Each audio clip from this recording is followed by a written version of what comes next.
In the small, bustling village of Moyenda, Asanda's childhood was anything but easy. From the moment she could walk, her family noticed something different about her. Her head was larger than the other children. Her siblings didn't miss a chance to tease her. They called her names like Big Skull or Calabash Head, laughing so hard they could barely catch their breath. Every morning, she'd wake up dreading the first words she would hear from them. Even when she tried to laugh it off, the sting of their words clung to her like a shadow. It wasn't just her brothers and sisters. Her aunts, who were supposed to be kind, whispered cruel things behind her back. At family gatherings, she could feel the laughter rolling through the room before they even spoke. "Look at her head," someone would snicker, and others would join in.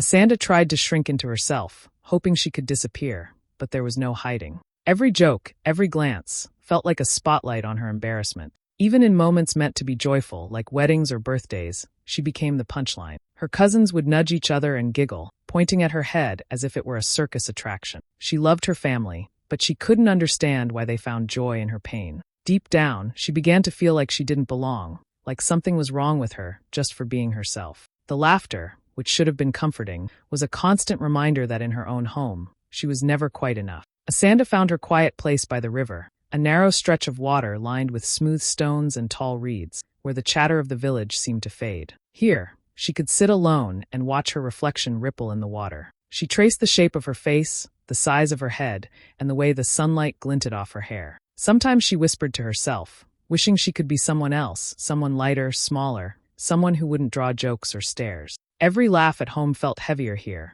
echoing in her mind like a storm she couldn't escape. Her best friend, Bull, often found her there, sitting quietly with her knees drawn to her chest. Bull would sit beside her, nudging her gently, trying to make her smile. "They don't mean it, Asanda," she would say, though even she sounded uncertain. She would braid Asanda's hair or hum soft songs, hoping to patch the hurt that seemed to have no end. But the cruelty from her family had rooted so deep that even Bull's warmth couldn't reach it all. The laughter, the teasing, followed Asanda like a shadow, slipping through the cracks of every comforting word. Sometimes, Asanda imagined a life far away from Moyenda, a place where no one would point or whisper, a place where she could walk without fear of being laughed at. She imagined streets where her head size didn't matter, where people saw her for who she was inside, not the shape of her skull. The river became her confidant, its flowing water carrying her silent wishes, as if it understood her pain better than anyone else.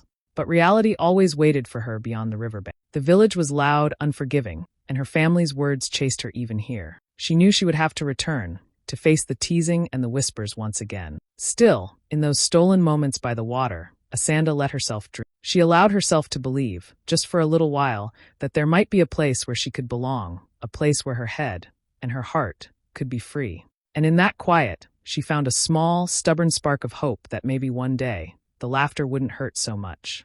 That night, the dinner table felt heavier than ever. The firelight flickered across the faces of her family, but all Asanda could hear were the cruel words of her uncle. "Look at her head, it's like a calabash," he had said, chuckling as if it were the funniest thing in the world. Her siblings giggled, and even some of the grown-ups shook their heads with thin smiles, pretending it was harmless teasing. Asanda pushed her plate away, unable to swallow another bite, her stomach twisting with shame and hurt. Later, when she finally retreated to her small room, the tears came in waves. She buried her face in her pillow, muffling her sobs, wishing she could vanish, wishing someone, anyone, would see her for more than a joke. She felt small, broken, and utterly alone. But it wasn't just her heart that hurt. A deep, pulsing pain began to throb in her head, sharp and relentless, making it hard to think or even breathe normally. She pressed her hands to her temples, hoping it would ease, but the ache only grew stronger. The next morning, she told her mother about the headaches, hoping for comfort. Her mother knelt beside her bed, smoothing her hair, but she didn't look worried. "It's just weakness, Asanda," she said, brushing it off like a minor inconvenience. "You need to eat well and stop thinking so much."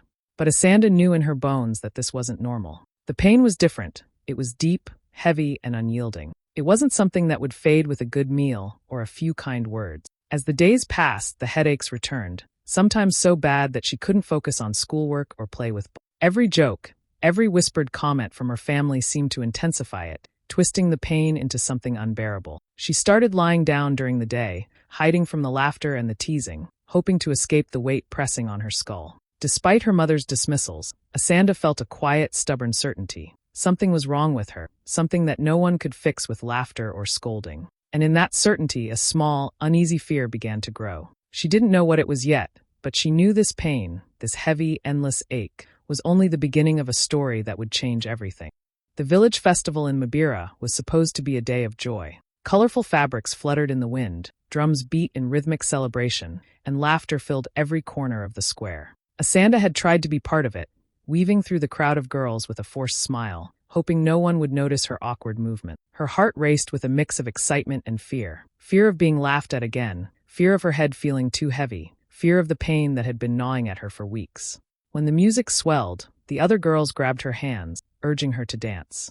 She tried to match their steps, twirling and stomping as best as she could. At first, some of the children giggled, the usual teasing that had followed her all her life. But then something changed. Her legs wobbled, her vision blurred, and the pounding in her head became unbearable. Before she could call for help, her knees gave way, and she collapsed to the ground, the world spinning around her. At first, there was stunned silence.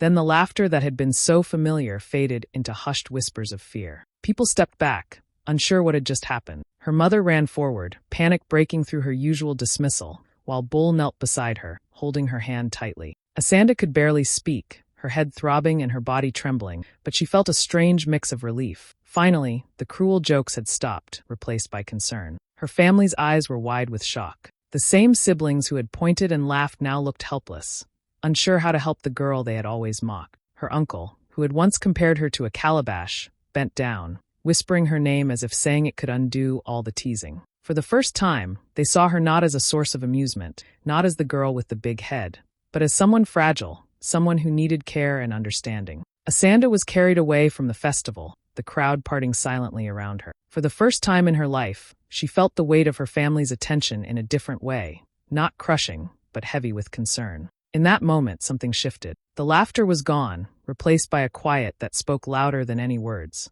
She was not just a joke, and maybe, just maybe, this was the beginning of being seen for who she truly was. Reluctantly, Asanda's family agreed to take her to Lasongo, the nearest city with a proper hospital. The journey was long and bumpy, the red dirt roads shaking the old family van with every pothole. Her mother fussed over her, brushing stray hairs from her face, while her siblings whispered jokes under their breath, trying to lighten the mood. But Asanda didn't smile. She was too tired, too pained, too aware of the dull ache behind her eyes that no teasing or laughter could mask. When they arrived, the hospital towered over the crowded streets like a place from another world. Inside, the white walls smelled of antiseptic and hope. Dr. Themba, a calm man with thoughtful eyes, greeted them and led Asanda to a quiet examination room. He asked questions, listened carefully, and observed her with a seriousness that made even her joking siblings fall silent. He ran a series of tests, tapping, measuring, scanning, and noting things that none of them could understand. The beeping machines and the sterile smell made the air feel heavy,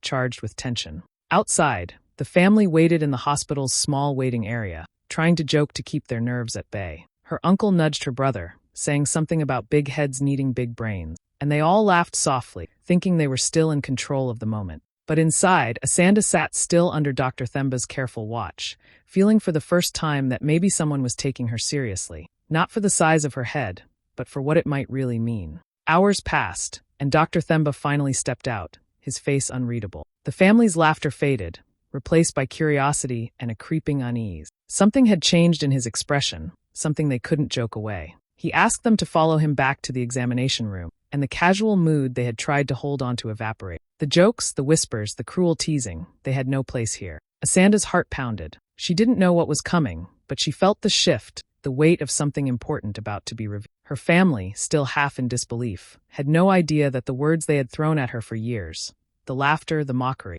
were about to be replaced with a truth so powerful it would challenge everything they had ever thought about. Dr. Themba asked Asanda and her family to sit down, his expression calm but serious. For a moment, the room felt impossibly quiet, the kind of silence that made the heart pound faster. He looked at Asanda, then at her parents and sibling, and finally spoke in a voice that made everyone lean in. Asanda's condition is rare, he began. Her brain is not like anyone else's. The size of her head is not a flaw. It's a sign of extraordinary ability. Her mother's hand flew to her mouth, and her siblings exchanged nervous glances. The words didn't make sense at first. Extraordinary ability?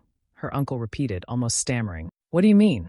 Dr. Themba explained carefully. Asanda's brain structure allowed her to store and process information in ways that most people couldn't. Her memory was exceptional, her ability to solve problems unmatched for her age. The very thing her family had mocked for years, the head they had laughed at and called calabash, was the reason she could do things others could only dream of. He described how her neurons were uniquely organized, giving her a gift that could shape her future in ways that were almost unimaginable. Asanda sat quietly, trying to absorb the truth. The ache in her head, the long years of teasing, the whispered jokes, all of it had been a sign of something incredible inside her, something no one had recognized until now. Bull squeezed her hand, her eyes wide with amazement. "You're amazing," she whispered. Her family, however, was frozen. The shame of their past cruelty weighed on them like a heavy stone. Every joke, every mocking glance, every whispered insult suddenly seemed small and cruel in the face of this revelation. Her mother's eyes filled with tears, and her siblings looked at her with something new, respect mixed with guilt. They had spent years laughing at a gift they couldn't understand. For the first time, Asanda felt a strange mix of emotions, relief, pride, and a quiet strength growing inside her. The world had been cruel, but now she knew that cruelty had been blind to the truth. The girl they had laughed at, the big-headed girl they had mocked, was not only special, she was exceptional. And in that moment, everything began to change, not just for Asanda, but for the family who had finally realized the depth of her brilliance. After the revelation at the hospital, Dr. Themba became more than just a doctor to Asanda. He became a mentor. He encouraged her family to let her join a special program in Lasongo, designed for children with exceptional abilities. At first, her family hesitated. They still remembered the jokes, the whispers, the big head ridicule. But slowly, they realized that this was her chance to shine, to step into a world where her mind could be celebrated instead of mocked. Asanda arrived at the program with a mixture of fear and excitement. The classrooms were filled with bright minds, students who asked questions she had never even thought of. At first, she felt small among them, unsure if she belonged. But as lessons began, her abilities quickly became impossible to ignore. She could remember details from books she had only glanced at once, solve complex puzzles that left even older students puzzled, and see connections between ideas that others missed entirely. Every day, she grew more confident, more certain that her big head was not a curse but a treasure. Her teachers soon noticed her extraordinary talent. They watched her approach problems with a calm, logical clarity that others struggled to achieve. She could analyze, predict, and create solutions with a speed that amazed everyone around her. Word spread quickly through the program. Students whispered, "That's Asanda, the girl with the golden mind." The nickname made her blush at first, but then she began to wear it with pride. For the first time in her life, she felt seen, truly seen, not for her appearance, not for a joke, but for her brilliance.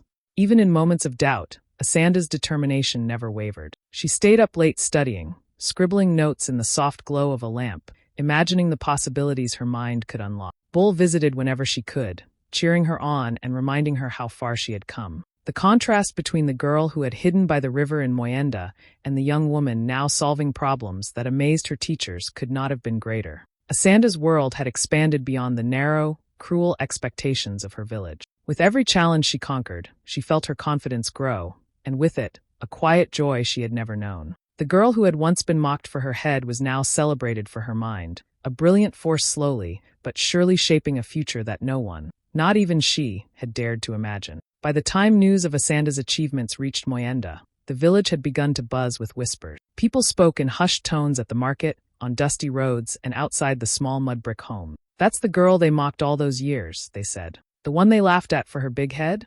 She's the one lifting the town's name now." The words cut deeper than any joke ever had, echoing through the household that had once ridiculed her. Her siblings avoided her gaze whenever she returned home, their embarrassment heavy in the air. They remembered every cruel word, every jab, every laugh they had thrown at her, and now it felt meaningless, even shameful. Her youngest brother shuffled past her in silence, unable to meet her eyes, while her older sister whispered apologies that came too late to erase the years of ridicule. Even her once joking uncle seemed smaller somehow, his usual loud confidence replaced by quiet unease. Her mother, who had often dismissed Asanda's pain, could not hide her sorrow. Late at night, when the house was quiet, she would sit by the small window, tears slipping down her cheeks, thinking of the cruel words she had allowed and the hurt she had ignored. She realized that in trying to protect the family's image, she had failed to see her daughter's true potential. The shame was heavy, but so was the love that had been buried beneath years of misunderstanding and judgment. Neighbors began to stop by, offering congratulations that were both sincere and tinged with surprise. They marveled at the awards and accomplishments that Asanda had earned, at the projects she was leading in Lasongo, and at the promise of the future she represented. Every compliment seemed to highlight the contrast between the girl they had dismissed and the woman she had become. The family could no longer hide from the truth. They had mocked a gift they could not comprehend, and now everyone else could see it clearly. For Asanda, it was a strange mix of emotions. Pride in her accomplishments mingled with a quiet sadness for the years of ridicule she had endured. She did not revel in their shame. She simply held her head a little higher, walking through the village with the dignity she had earned. And though her family's guilt hung in the air like a shadow, it was a shadow softened by the undeniable truth. The girl they had once mocked was now a symbol of hope, brilliance, and strength for Moyenda. Years had passed since Asanda left Moyenda, and the village had changed in small ways, but not as much as she had. She returned on a bright morning, the sun warming the red dirt roads she had walked as a shy, insecure girl. But now she walked tall, her head held high, carrying with her not just knowledge, but plans to build schools, clean water systems, and community projects. People stopped and stared, whispering among themselves, amazed at how different she looked, not just in presence, but in confidence and authority. Her family was among those watching, frozen in the front yard of their home. Her mother's eyes widened, her lips parting in disbelief. Her siblings glanced at each other, unable to find words. Even her uncle, the one who had called her a calabash, all those years ago, seemed to shrink in place. They had mocked her, teased her, and laughed at her differences, and now they stood speechless, seeing the woman their cruelty had once shadowed. Asanda smiled gently at them, a mix of warmth and quiet strength in her gaze. She did not shout or gloat. Instead, she spoke to the villagers, sharing her plans, explaining how she wanted to help Moyenda thrive, and how every project she brought back was meant to give the children there a chance she had almost been denied. The villagers listened, captivated, many nodding in admiration. For them, she was no longer just the girl with the big head. She was a visionary, someone who had taken her gift and turned it into something that would benefit everyone. Her family followed her words in silence, the weight of years of ridicule pressing down on them. Her mother's hands shook, her heart full of regret and awe. Her siblings lowered their eyes, ashamed but slowly realizing the depth of Asanda's resilience. The girl they had laughed at had grown into a woman who carried the village's hopes with dignity and brilliance. Asanda walked through Moyenda that day, meeting friends old and new, planning projects, and inspiring others with her vision. Every step she took was a reminder that the ridicule she had endured could not define her. The shy, bowed girl was gone. In her place stood someone unbreakable, respected, and admired, a living proof that gifts often shine brightest when others fail to see them. Asanda stood on the small stage in the center of Moyenda, the morning sun casting a warm glow over the crowd gathered before. She looked out at the faces of her neighbors, old friends, and even strangers who had come to witness this moment. At the front, her family stood quietly, heads bowed, the weight of years of mockery and shame pressing down on them. For a long moment, there was silence, as if everyone was holding their breath, waiting for her to speak. Then Asanda raised her voice, clear and steady. "Never laugh at what you do not understand," she said. "Sometimes what looks like weakness is the very gift that will save you." Her words carried through the village square, settling in every corner, reaching ears that had once joined in the teasing. There was power in her tone, not from anger, but from the truth she had lived. The crowd erupted in respect, clapping and cheering, many wiping away tears as they felt the weight and meaning of her message. Her family could not meet her eyes. Her mother's hands trembled as tears rolled down her cheeks, guilt and pride battling inside her. Her siblings shuffled, ashamed of the laughter they had shared at her expense. Every joke, every whispered insult of the past now seemed small and cruel. And yet, in that same moment, they could not help but feel awe at the woman she had become. Asanda smiled gently, her eyes shining not with vengeance, but with understanding. The girl who had once been mocked for her big head was now the pride of Moyenda. She had turned cruelty into strength, laughter into respect, and doubt into triumph. That day, the village learned a lesson they would never forget. True gifts are often hidden where people least expect, and the courage to embrace them can change not just one life, but the life of an entire community.